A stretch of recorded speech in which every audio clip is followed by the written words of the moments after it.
inumaan tiksee emale kuulatoo shuffeen baddaaloon hin gaabbisu inumaan rafee emale yaalamiin tokkummaa dhabuun nama raffisu allayyaan allayyumaa maaltu wallayyaa aannuuru fajedhe alagaana lagumaa maaltu walagaa haadhaan fira jedhe kobbortaa ormi namaa baatu yoo abbaan ofii baattate malee roorroo hormarraa dhufte roorroo diinarraa dhufte maaltu namaa dhoo abbaa dhoowwata malee maaloo biyya ormaa dhaquun nama dhibu galuun nama dhiba biyya ofii yagaaddisa garbuu aduun naman arguu jarana caamsaa dhuftamoo birraa yaa sawwileen koo saayya no bori caamsaa sin nufnoo birraa hin nufnu kaloo nutti bitanii furdannaan albee eedhaan nu fixanii maaloo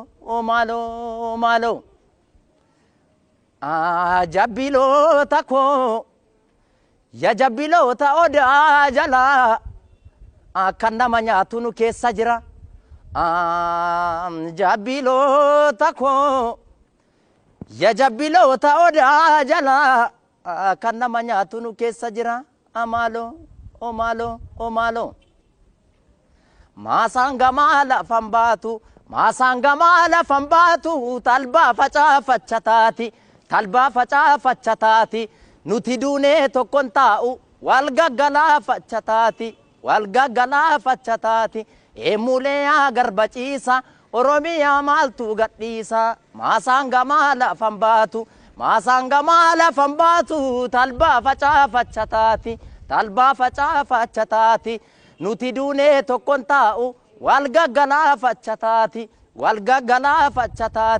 eemulee garbaciisa waan ofii maaltu gadhiisa kana gadii xaafii calleessa ilma namaa qeerroo jabeessa oduu sobaa maaliif odeessa saba qulqulluu maa xureessa eemulee garbaciisa oromiyaa maaltu gadhiisa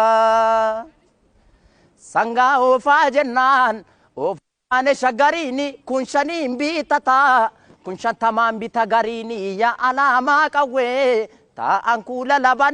labaniini yaa maarree yoo du'e jabaan gaafa biyya amboo keessaa lolaa qata shaggargee mataani abbaanis yoo du'e ilma jiraan baddu maqaanii burree yaa gaaddiddu boosomaas ilmatti dhiitteen diddu